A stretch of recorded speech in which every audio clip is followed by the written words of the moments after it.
এমন মেলা আপনারা হয়তো দেখেননি অনেকেই। এখানে পাবেন শুকনো লঙ্কার ঝাঁজ, গোটা হলুদ, যেখানে মেলার মাঠ ভর্তি থাকে মশলার বস্তায়, বস্তা ভর্তি কালো জিরে, ধনে, মেথি, বিভিন্ন রকম ডাল, হলুদ, আরও কত কি। এই জমিদাররাই এই গোষ্ঠবিহার মেলা প্রচলন করেছিলেন। এটাই গোবরডাঙ্গার জমিদার বাড়ি, আর এটা 200 বছর পুরানো প্রসন্নময়ী কালী মন্দির। বন্ধুদের সবাইকে ট্রাভেলার এসপি চ্যানেলে স্বাগত জানাই। আজকে আমরা এসেছি গোবরডাঙ্গার মশলার মেলায়। এমন মেলা আপনারা হয়তো দেখেননি অনেকেই।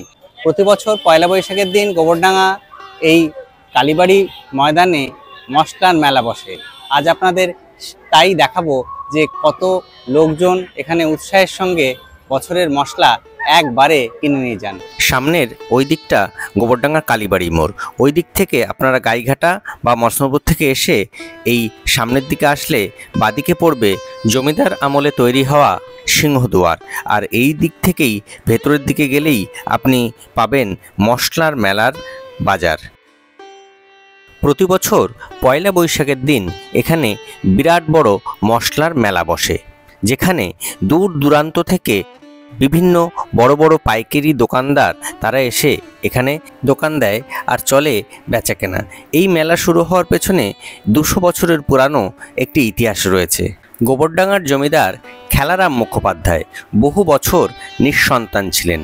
পরে মা প্রসন্নময়ী কালীর কাছে আরাধনা করে তার পুত্র সন্তান লাভ হয়, জন্ম হয় কালী প্রসন্নর, আর তিনি প্রসন্নময়ী কালী মন্দির ও দ্বাদশ শিব মন্দির প্রতিষ্ঠার কথা ভেবে নির্মাণ কাজ শুরু করেন।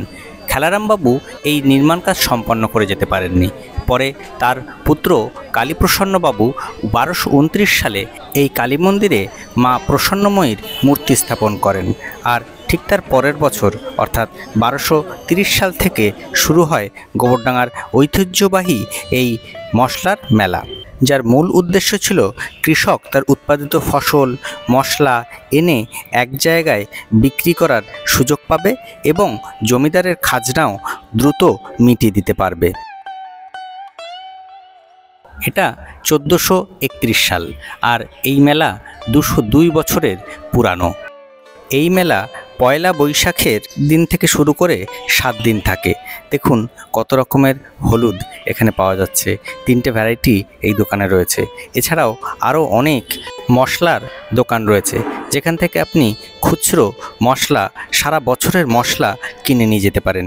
দেখুন কালো সরিষা, কালো জিরে, সাদা সরিষা, এগুলো মৌরি, আর তার পাশে এগুলো রয়েছে মেথি, এটা পাঁচফোড়ন, মুসুরির ডাল, রাঁধুনি, কত রকম মশলা প্রতিটা দোকানে সাজিয়ে নিয়ে বসে আছে। আর প্রত্যেকে কি পরিমাণ বাজার করছে দেখুন, এনার ব্যাগটা মশলায় ভরে রয়েছে। কয়েক প্রকার মুগ ডাল, মুসুর ডাল, মটর ডাল, একেবারে ডালের পসরা সাজিয়ে বসে রয়েছেন এই কাকিমা। আবার এখানে দেখুন দুজন বিক্রেতা গুঁড়ো হলুদ বিক্রি করছেন। ইনি বস্তা ভরছেন গোটা হলুদ। আমরা জেনে নেব এগুলি কত করে। হলুদগুলো কত করে কিলো? 190 টাকা করে কিলো বিক্রি হচ্ছে এই হলুদ। এবছর হলুদের দামটা বেশ চড়াই বলে মনে হচ্ছে। বন্ধুরা, এই মেলায় বিভিন্ন রকমের খুচরো মশলা আপনি কিনে নিয়ে যেতে পারেন, যেগুলি কিন্তু বাজার অপেক্ষা বেশ কম দামে আপনি পেতে পারেন। দেখুন মশলা মেলায় কী পরিমাণ ভিড় হয়েছে, কত লোকজন তাদের বছরের মশলা বা প্রয়োজনীয় মশলাগুলি এখান থেকে কিনে নিয়ে যাচ্ছেন। বন্ধুরা, মশলার পাইকারি বাজার পয়লা বৈশাখের দিন বসলেও খুচরো দোকানগুলি কিন্তু 7 দিন থাকে। আপনারা ওই কালীবাড়ি মোড়ে নেমে বাঁদিকে গেলে মশলা মেলা, আর ডান দিকে এই তোরণের মধ্যে দিয়ে ভেতরে ঢুকে গেলে আপনারা পাবেন গোষ্ঠবিহারী মেলা। এই মশলার মেলাকে কেন্দ্র করে এই গোষ্ঠবিহারী মেলা চালু হলেও এখন কিন্তু এটাই সবার কাছে প্রধান মেলা হয়ে উঠেছে। আপনারা এখানে এই মেলায় আসলে সমস্ত রকম অন্যান্য মেলায় যা পাবেন সব এখানে পাবেন। বিভিন্ন রকম রাইড আছে, খাবার আছে।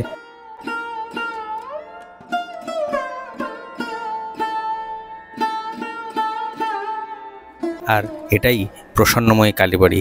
পয়লা বৈশাখের দিন সমস্ত মানুষ এখানে খাতা পুজো দেন, মায়ের পুজো দেন, দেখুন কত ভিড় হয়েছে সেই উপলক্ষে।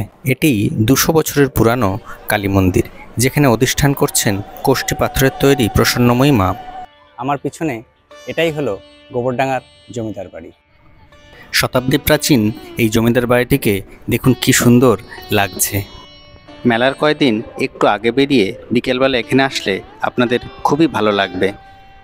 গোবরডাঙ্গা জমিদার বাড়ি গোবরডাঙ্গার একটি ঐতিহ্য। আপনারা এখানে আসলে অবশ্যই গোবরডাঙ্গা জমিদার বাড়িতে আসুন। জমিদার বাড়ির ঠিক সামনে এরকম একটি ঝিল রয়েছে, যার মাঝখানে একটি ছোট্ট আইল্যান্ড মতন করা রয়েছে, আর এর জলটা একটু অপরিষ্কার আছে। রক্ষণাবেক্ষণ করলে খুব সুন্দর লাগে এই জায়গাটা দেখতে।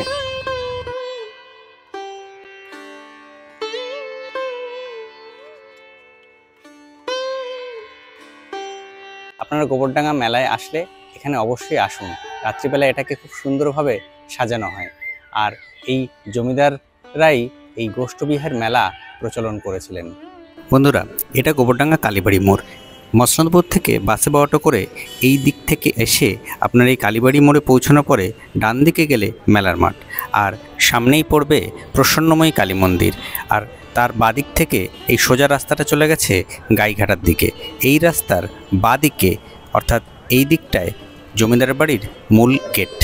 বন্ধুরা, ভিডিওটি ভালো লাগলে অবশ্যই আমার চ্যানেলটি সাবস্ক্রাইব করে আমার পাশে থাকবেন, আর অবশ্যই গোবরডাঙ্গা গোষ্ঠবিহারী মেলায় আসবেন। খুব ভালো থাকবেন বন্ধুরা, ধন্যবাদ।